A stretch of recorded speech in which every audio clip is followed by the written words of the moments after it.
نبی کریم صلی اللہ علیہ وسلم کے زمانہ اقدس میں کیا 11ویں دلائی جاتی تھی؟ اصحاب رسول نے کیا 11ویں دلائی؟ تو تم کہاں سے 11ویں دلا رہے ہو؟ تو کیا قرآن و سنت میں 11ویں کا ثبوت ہے؟ کچھ اسی طرح کا سوال میرے شیخ کامل قبلہ میرے اہل سنت مولانا الیاس قادری صاحب دامت برکات قدسیہ سے بھی کیا گیا کہ حضرت قرآن و سنت سے 11ویں کا ثبوت دیا جائے۔ تو میرے شیخ کامل نے جو جواب ارشاد فرمایا حصول برکت کے لیے وہی آگے نقل کر دیتا ہوں۔ ایک اصولی قاعدہ ذکر کیا گیا، اس کو آپ بھی دل کی تختی پہ نقش کر دیں۔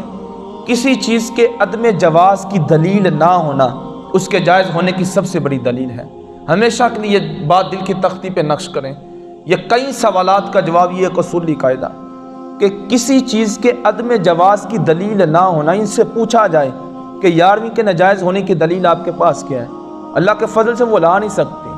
تو ہمارے پاس دلائل اگرچہ بے شمار ہیں، لیکن ایک اصولی قاعدہ اس کے سامنے ذکر کر دے، بھئی تم ناجائز کہہ رہے، تم اس کی دلیل بھی دو نا کہ تمہارے پاس ناجائز ہونے کی دلیل کیا ہے۔ تو وہ آپ کو ناجائز ہونے کی دلیل نہیں دے گا، لیکن آپ اس کو آسان طریقے سے اس کی اصلاح کرتے ہوئے یہ بات اس کے ذہن نشین کر دیں کہ میاں جس چیز سے اللہ اس کے رسول نے منع نہیں کیا تو تم کون ہوتے ہو منع کرنے والے؟ تو مخلوق میں سے کس کو حق ہے کہ کسی چیز سے منع کر دے؟ بلکہ ترمذی شریف کی روایت کے تحت حضور جان کائنات صلی اللہ علیہ وسلم کی حدیث بھی موجود ہے۔ حضور علیہ السلام نے ارشاد فرمایا کہ جس چیز سے اللہ کی لڑائب کتاب قرآن مجید فرقان حمید نے منع کر دیا، جس چیز کو حرام قرار دیا، فرمایا وہ تمہارے لیے حرام ہے، اور جس چیز کو تمہارے لیے حلال قرار دیا وہ تمہارے لیے حلال ہے، اور فرمایا جن چیزوں کے متعلق سکوت اختیار فرمایا وہ تمہارے لیے معاف ہے۔